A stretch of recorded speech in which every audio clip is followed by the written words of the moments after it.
These conspiracy theories might actually be real. Is this famous Hollywood celebrity trainer secretly the handler for all of your favorite celebs? Honestly, it kind of makes sense.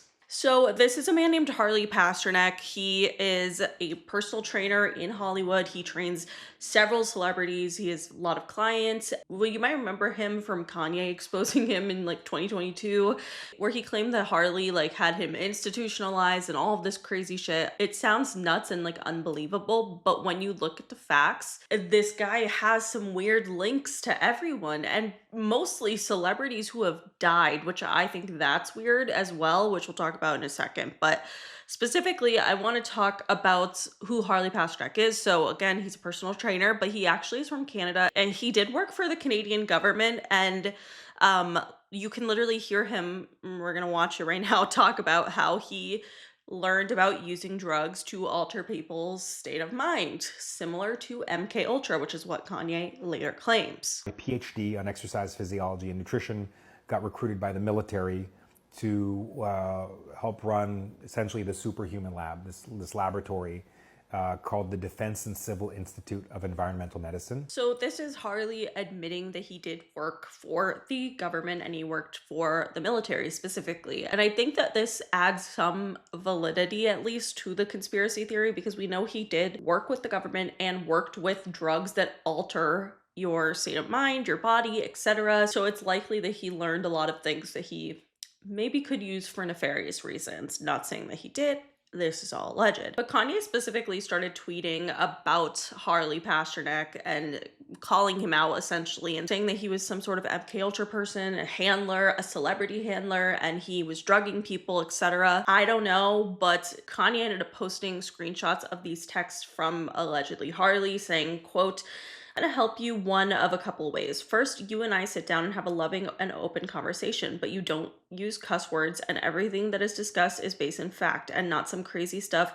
that dumb friend of yours told you or you saw in a tweet. Second option, I have you institutionalized again, where they medicate the crap out of you and you go back to Zombieland forever. Playdate with the kids just won't be the same." Like, is this real? I don't know. I feel like my believing of things that Kanye says is very, like, I take it very much with a grain of salt because obviously he has said some very terrible, hatred, anti Semitic, like, horrible things. But at the same time, he obviously has been in the industry. Some of the things that he has said about the industry ended up being true. Like him talking about P. Diddy and trying to expose, like, the Illuminati and stuff. Like, it has been verified by a lot of conspiracy theories, but it's hard because I also just think he's a shitty person. But regardless, this is what Kanye had to say about Harley Pasternak. What happened to me, and they took it too far. It was like American History X. Like my head was on the side of the curve, and the exact people that I called out kicked my head. We found out that my trainer was a MK Ultra Canadian intelligence. He worked in the defense research and development in the Canadian military, essentially working on psyops Who's in this the guy? Canadian military. This is Harley Pasternak.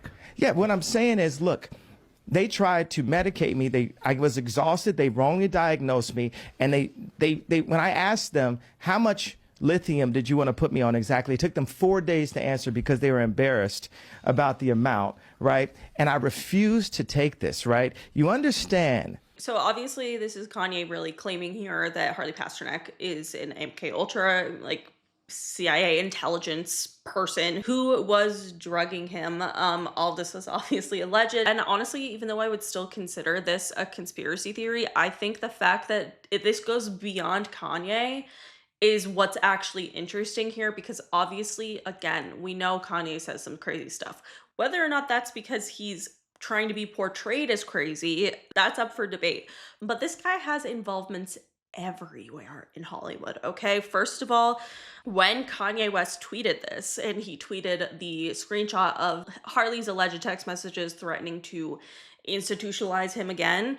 Aaron Carter responded to this tweet on November 3rd, 2022, and wrote, "Yo, Kanye, let's talk man to man." And they never got the chance to do that because just 48 hours later, Aaron Carter was found dead. Now, Aaron Carter is someone we've definitely talked about in the concept of like celebrity deaths that just don't add up. I think his death was very strange. I think the circumstances around the fact that he was trying to expose a lot of Hollywood and dark elite things. And at the end of the day, like, and Kanye has responded to this being like, yeah, it is crazy. Like, he thinks that Harley Pasternak took out Aaron Carter. I don't know if I think that that's true, but it is definitely interesting that he was like, hey, let's talk about this guy. And then he died 2 days later. But not only that, like Aaron Carter was also in the midst of exposing his own family, like specifically Nick Carter and his involvement potentially with like human trafficking. Like according to Aaron, his parents really did not protect him as a kid at all from the dark side of Hollywood. And I think that honestly, that kind of goes without saying. But again, it doesn't stop there. Somebody who I think is very interesting to talk about when it comes to Harley Pasternak is Brittany Murphy and Simon Monjack. So Brittany Murphy and Simon Monjack were both being trained by Harley Pasternak at the time of their deaths. So if you guys don't know, Brittany Murphy passed away in December of 2009. Her husband, Simon Monjack, also died of pneumonia. And there's a ton of conspiracy theories about their deaths in general, but this one is specifically really interesting. And I saw this girl had Simon Monjack's mother on her podcast and talking about how she felt like Brittany and Simon, Sharon Murphy, Brittany's mother, were afraid of someone. And it's pretty interesting. So Brittany Murphy died almost 14 years ago. She died December 20th, 2009. And I think you're going to want to hear this. In 2020, I interviewed Brittany's mother-in-law, Simon Monjack's mother, Linda Monjack, and she told me that Simon, Brittany, and Sharon Murphy, Brittany's mom, were all terrified of someone or something. Well, I think that they were all terrified of something. All three of them were terrified of something. Who's all three of them? Brittany, Simon, and Sharon. And Sharon. You think, oh, wow. Well, either they were all terrified of something, but something was not right. Okay, could they be terrified of celebrity trainer Harley Pasternak? Harley Pasternak is a celebrity trainer, and he's pretty well known for being the one that sent Kanye those text messages threatening him. Allegedly, Simon Monjack owed Harley Pasternak a lot of money. So did this have something to do with the death of Brittany Murphy and Simon Monjack? I don't know.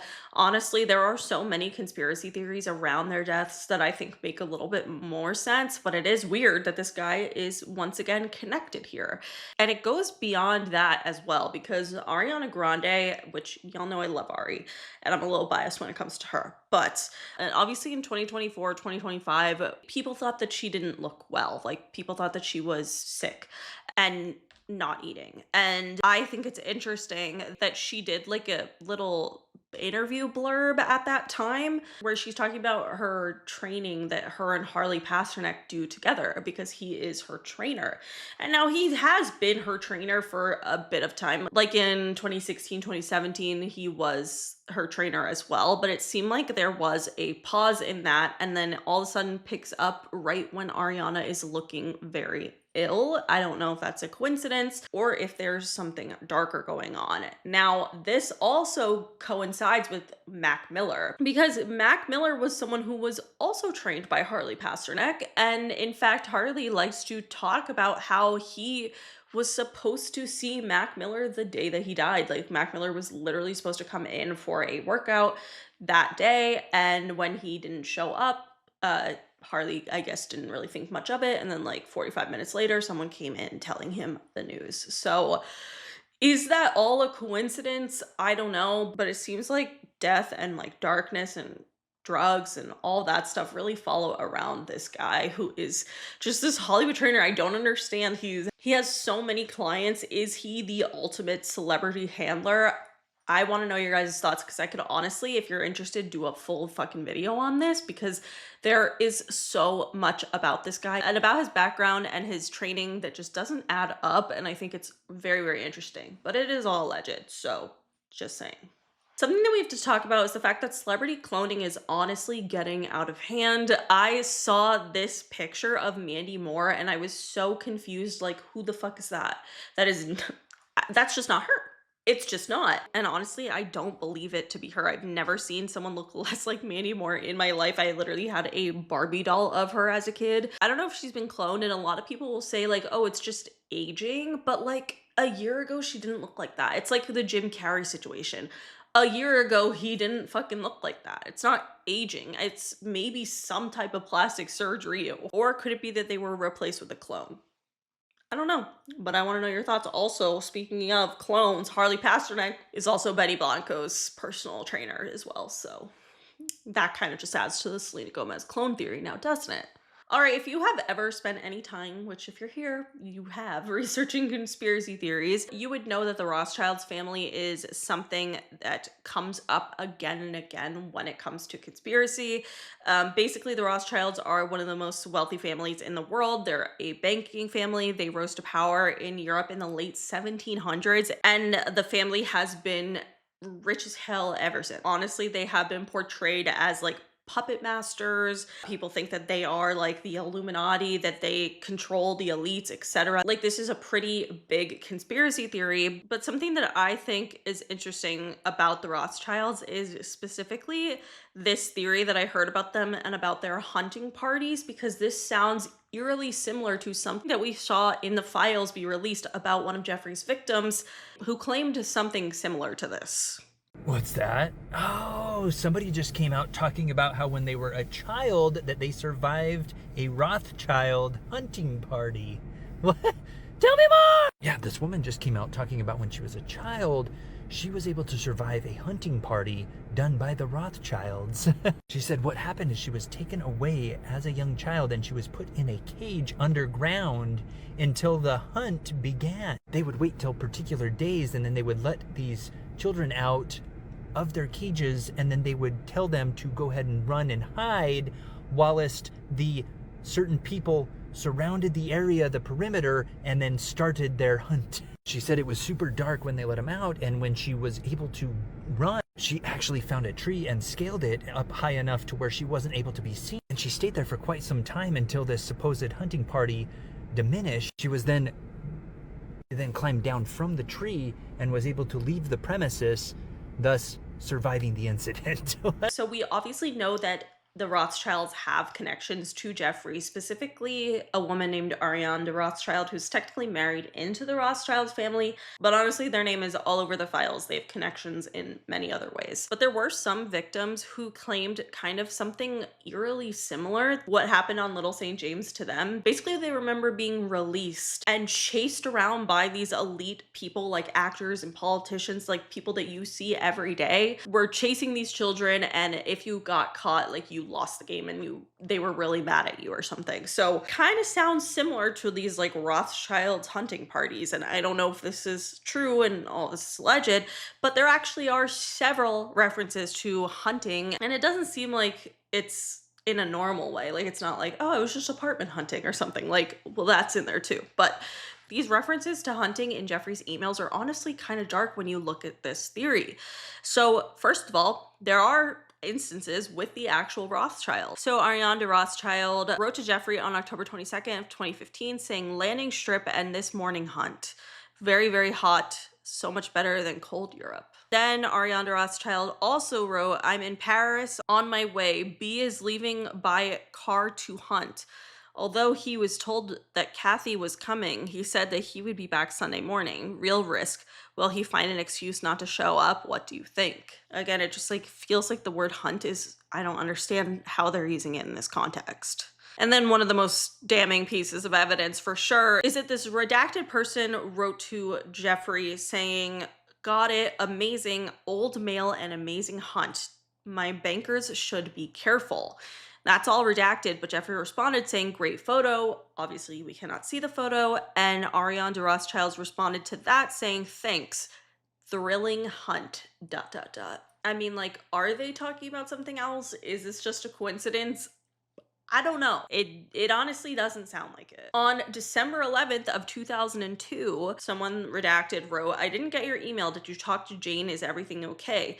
Can we talk about treasure hunt for girls on the island? We will be there January 4th. Give me your private number. Do you miss me yet? Love, love." I mean, treasure hunt for girls on the I don't know. Someone redacted wrote to Jeffrey saying, "Yes, Jeffrey, we are going to hunt, exclamation point. Happy Halloween." Someone else wrote to Jeffrey saying, quote, "Going to mean redacted's party now to hunt, smiley face."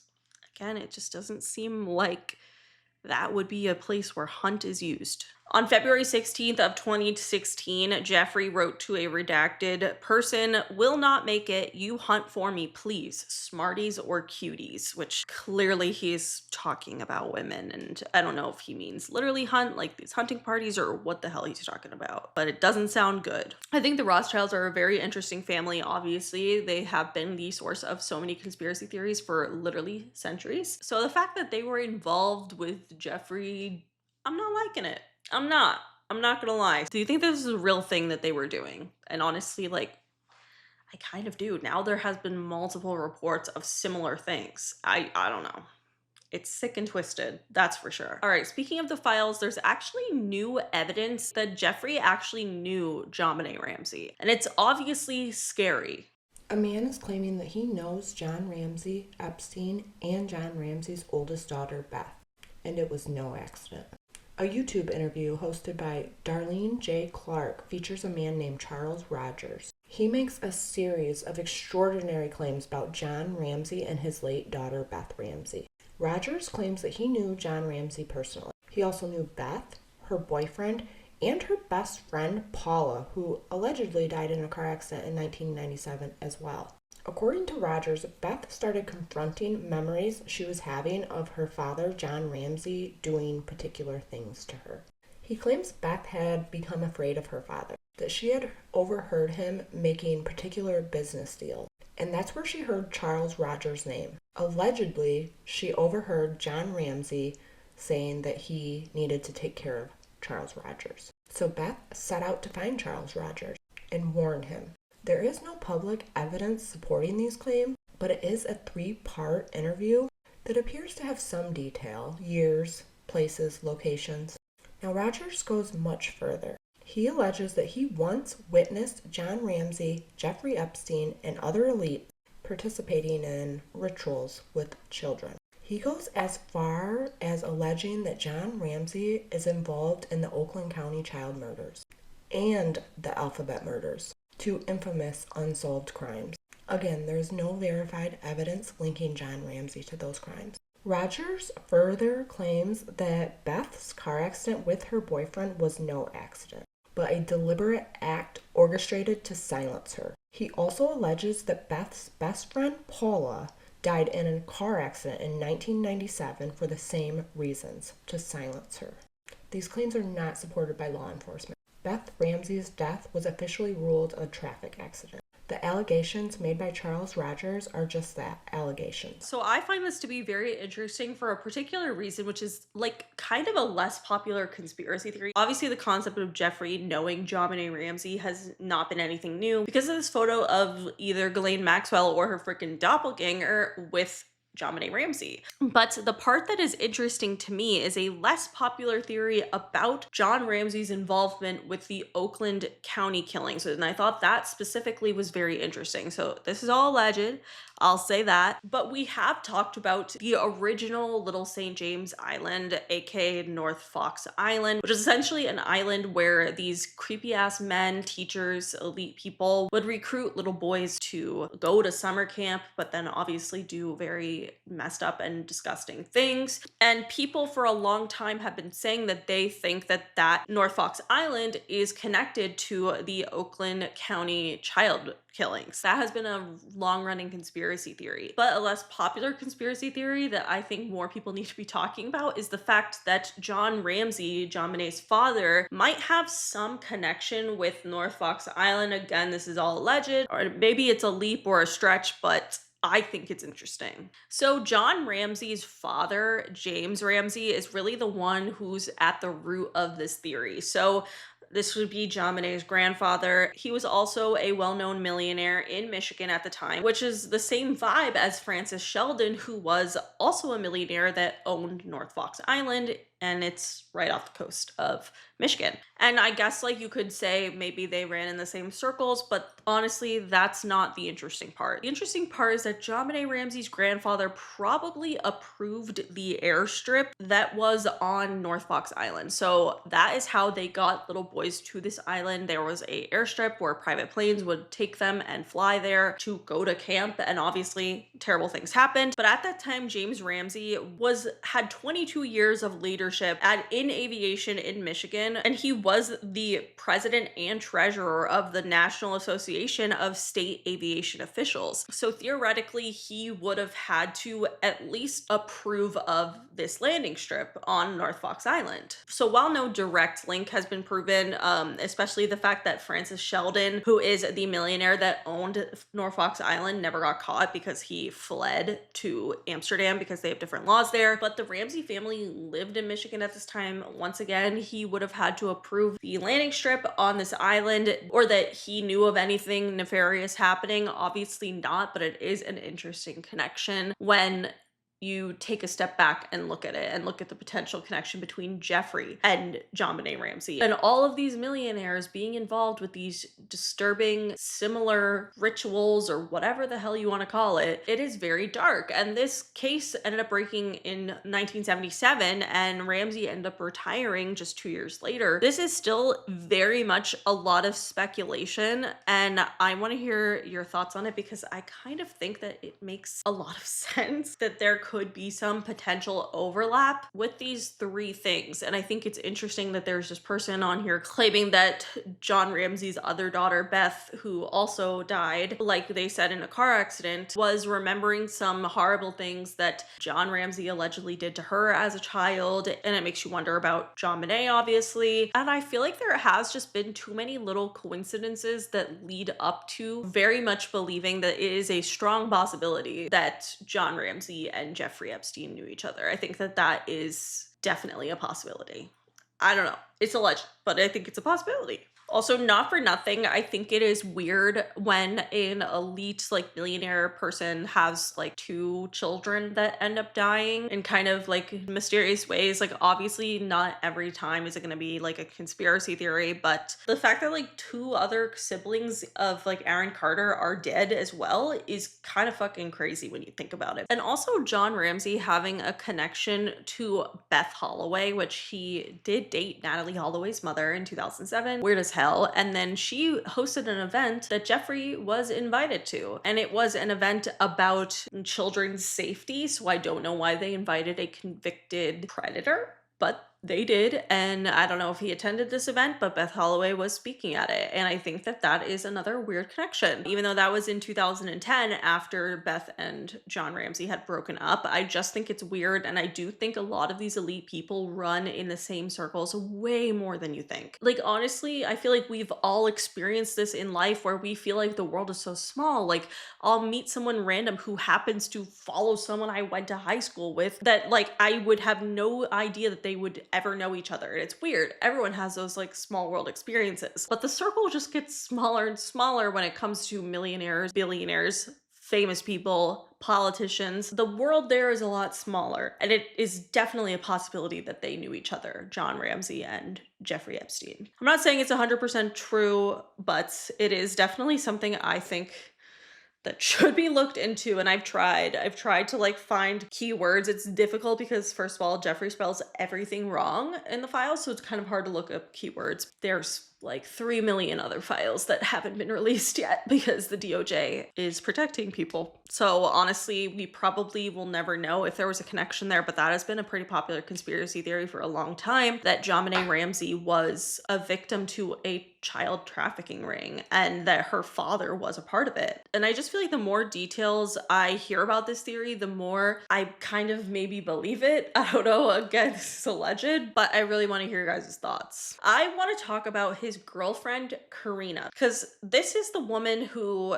Jeffrey was dating at the time of his death, and most of his money that wasn't taken by the government at some point went to her. So this TikToker who lives near Little St. James Island talks about Karina and like how she should be being questioned a lot more. And I have to agree. I think that there is something very strange about her. But I do also think that she maybe started off as a victim. 2 days before Jeffrey Epstein supposedly took his own life, he signed a brand new trust, leaving all of his assets to a few people. Originally, he had a will, and his primary beneficiary was his brother, Mark. We know that the apartment building in New York that Jeffrey Epstein lived in and used that space to traffic minor girls, the realtor of that building was his brother, Mark. So Mark knew what was going on, even though Mark denied it and said, I didn't really know what was going on. And we strictly had a tenant-landlord relationship, which we know is bullshit. But 2 days before he died, he met with his accountant and his lawyer, and he signed off on a brand new pour-over trust, which basically superseded the original will. He names Ghislaine Maxwell $10 million, his pilot Larry $10 million, his brother Mark, he did mention his brother Mark $10 million, but Karina Shuliak, his longtime girlfriend, was set to receive most of it. All of his properties, so the Zorro Ranch, the Manhattan apartment, both islands in the Caribbean, a 32-carat diamond ring that they were engaged, and this was supposed to be the ring that he was going to give her when they got married. I've talked about Karina before on my page and how mysterious that this chick is. I do believe she went to dental school. Russian, she speaks Russian and English. I think that's why there was a dental chair at his house in the Caribbean. She had a dental office in the same building as Jeffrey Epstein's yacht club that he co-owned with somebody over on St. Thomas. There is no office there. There's a building there that sells, supplies, and there's a little grocery store. I think there's a restaurant there. It's near the yacht club that Jeffrey Epstein owned as an easy way to go back and forth between St. Thomas and his islands. But there was no dental office there, even though if you look up the dental office, I called the number and it goes to a random voicemail that's not even set up, and the number is a New York number. I am going to St. Thomas in April, and I am going to try to find that building because I know the building is there, but I know that there's no office there. I think she started off as one of his victims. Karina was the last person that Jeffrey Epstein spoke with. They spoke for approximately 20 minutes, and the guards, who weren't doing their job that night, let Jeffrey Epstein go into a small office near the showers to make this phone call to Karina. So magically, it was never recorded. We don't know what they talked about, but she was the very last person that Jeffrey Epstein spoke with. And she does not give interviews. She is very hard to find. I know that she has properties in New York. I don't know how much of the Epstein fortune she ended up with, because most of his $650 million got divvied out between all of the victims. I've read about $40 million is left out of $650 million. But we also know that based on the trust that his accountant and his lawyer, because they oversee the trust, they get $250,000 a year for taking care of that trust. In one of the documents in the Epstein files, Karina is going back and forth with this man named Jeffrey Stifler. And he is talking to her, I think, in code. And this was in 2009, so based on Karina's birthday, she is 19. So she is legal, barely. Hi, Jeremy, how are you? Do your teeth feel clean after the cleaning? Wink face, smile. Jeremy writes back to her, great to hear from you. My teeth feel super clean. Thank you for your gentle touch. Would you be interested in seeing the city with me next Saturday? And Karina writes, it would be a pleasure. So if she was just cleaning his teeth, if he was an actual patient, why would they be going on a tour of the city? If you're a dentist, would you text your patient and go, how was the cleaning? Do you feel really good today? Karina holds one of the keys to the last few days of Jeffrey Epstein's life. Where is she? I agree. I think this girl needs to be questioned way more. I do think that she might have started out as a victim. She probably has a lot more answers to the entire puzzle here than anyone, and I don't know why she's barely been questioned and refuses to do any interviews or anything. Like, she's really just impossible to track down, and like, I've seen some pictures of her still living on the island, and honestly I just think all of this is weird as hell. If you've gone through the emails, we've seen Karina back and forth multiple times talking to various people on Jeffrey's behalf, and I don't know, I don't believe the whole teeth cleaning thing. I do think that that was code for something, God knows what, but it is disturbing as hell. And again, I honestly agree. I think this girl probably has a lot of answers to questions that we should be asking about Jeffrey's last days alive, allegedly. Although, of course, people believe he's still alive. Mr. Palm Beach Pete, but also in general. Either way, I think it's very convenient that this last phone call that they had with each other wasn't recorded, even though that's supposed to happen in jail. Again, the guards just weren't doing their job. Were they being paid off by somebody? It bothers me a lot because there probably is so much more information, again, about one of the most prolific predators of our lifetime. Like, this man is sick and twisted, and for some reason, he's still being protected to this day, even though he's allegedly dead. You answer your own questions about that and why he would be protected. Anyway, that is it for today's video. If you guys liked it, please give it a big thumbs up. Let me know in the comments below what you guys think about these conspiracy theories. I would love to hear all your thoughts on them. And that is it. Make sure you follow me on TikTok and Instagram and subscribe for new videos every week. And I'll see you guys later. Bye.